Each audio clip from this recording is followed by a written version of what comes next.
শরীফ, আসলে যেমনটি বলছেন, গতকাল যেহেতু বৃষ্টি হয়নি, রাত থেকে বৃষ্টি না হওয়ার কারণে কিন্তু পানি কিছুটা কমেছে। আমরা কোথাও কোথাও দেখেছি যে 4 থেকে 5 ইঞ্চি পর্যন্ত কমেছে। আবার কিছু কিছু নিম্নাঞ্চল রয়েছে যেগুলোতে মনে হচ্ছে না যে একটু পানি কমেছে। আমরা আজকে সকাল থেকে সদর পশ্চিমাঞ্চল সেটিকে একদম লক্ষ্মীপুর পর্যন্ত আমরা গিয়েছিলাম। সেখানে কোথাও কোথাও আমরা দেখেছি এখনো পর্যন্ত কোমর সমান পানি রয়েছে। আমরা প্রায় 2-3 মাইল হেঁটেছি, শুধুমাত্র হাঁটুর উপর পর্যন্ত পানি ছিল এমন অবস্থা। তবে ফ্লো দেখেছি যে পানি কমছে, এরকমটা দেখছি।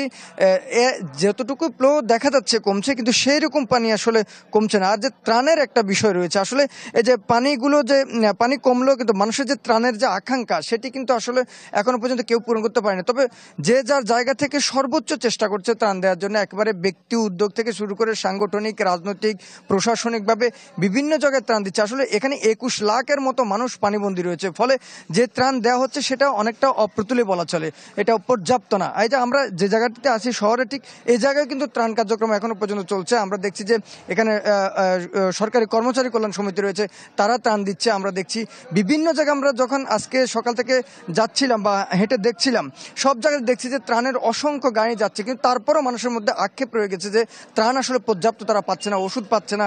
এখন পানি কমার সঙ্গে সঙ্গে কিন্তু কয়েকটা রোগ দেখা দিচ্ছে। সেটি শারীরিক অনেকগুলো রোগ দেখা যাচ্ছে, এর মধ্যে জ্বর, কাশি, সর্দি, পাশাপাশি ডায়রিয়া আক্রান্ত হচ্ছে অনেকগুলো মানুষ, চর্মরোগ দেখা দিচ্ছে। আসলে সেই পরিমাণ পর্যাপ্ত যে ওষুধ দেওয়ার দরকার সেটি এখনো পর্যন্ত মানুষের মাঝে পৌঁছেনি। অনেক জায়গায় ত্রাণ একেবারেই কম পাওয়া গেছে, কিন্তু শহরাঞ্চল বা রাস্তার আশপাশে যে জায়গাগুলো রয়েছে সেগুলোতে হয়তো কিছু পর্যন্ত ত্রাণ দিচ্ছে শরীফ। তারপরও এখনো পর্যন্ত ত্রাণের জন্য মানুষের মধ্যে হাহাকার তৈরি রয়েছে। শরীফ। সুমন, ধন্যবাদ আপনাকে। দর্শক, আমরা দেখছিলাম নোয়াখালীর অবস্থা।